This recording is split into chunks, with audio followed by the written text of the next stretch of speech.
Most of us think that the problem with life is that it's too hard. But what if, for many of us, the problem is actually quite the opposite? What if life has become so comfortable that we've started losing the strength to live well? Because comfort feels good in the moment, but too much comfort can make you miserable. It's important to realize that comfort is not the same as happiness. Comfort is the absence of difficulty. Happiness is far deeper than that. A meaningful life usually includes effort, responsibility, sacrifice, discipline, and service. The things that make life truly satisfying are rarely easy. Marriage is not easy. Parenting is not easy. Building a career is not easy. Getting fit is not easy. Becoming someone you respect is most definitely not easy.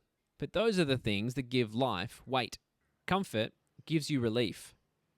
Meaning gives you strength. The easier life becomes, the smaller problems become unbearable.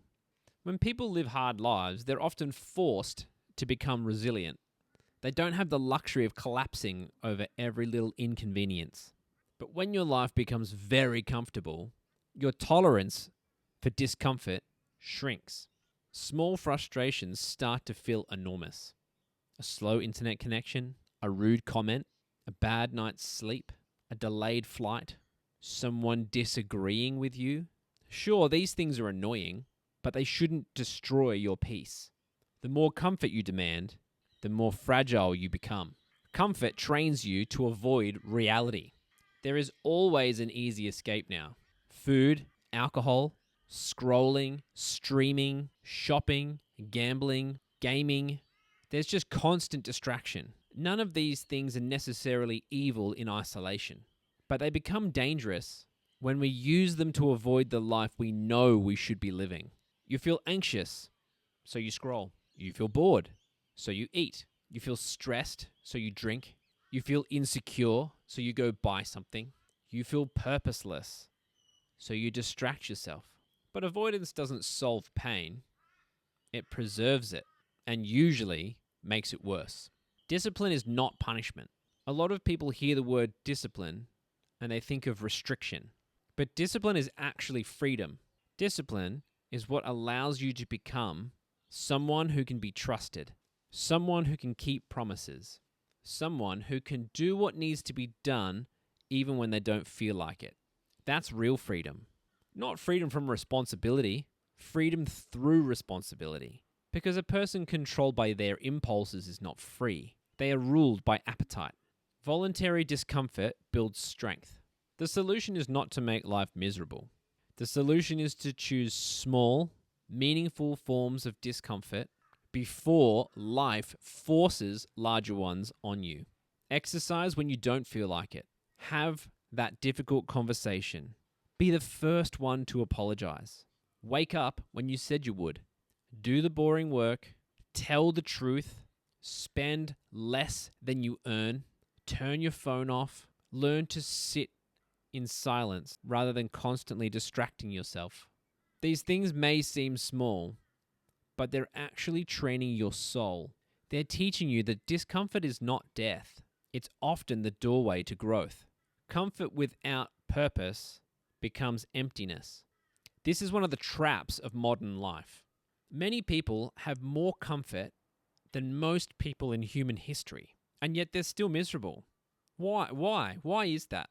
Because comfort was never enough. You were not made to merely consume.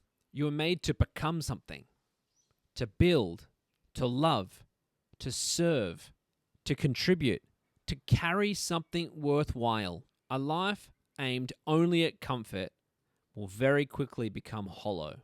Because deep down, if we're honest with ourselves, we know we were made for more than that.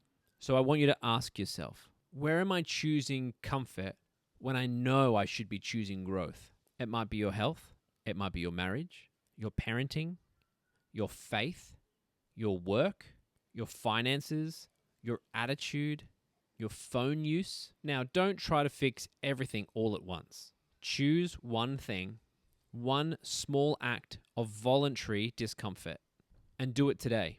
Not because suffering is good by itself, because strength is built by doing what is right when comfort is calling you away from it. Now, don't get me wrong, comfort is not the enemy, but comfort does make a terrible master. Use comfort as rest, not as the purpose of your life. Because the goal is not to avoid every hard thing.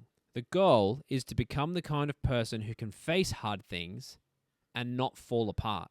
And that kind of person is not built in comfort. They are built through responsibility, discipline, sacrifice, and meaning. So this week, don't ask, how can I make my life easier? Instead ask, what hard thing is life asking me to face? Because on the other side of that question is growth. And very often on the other side of growth is joy.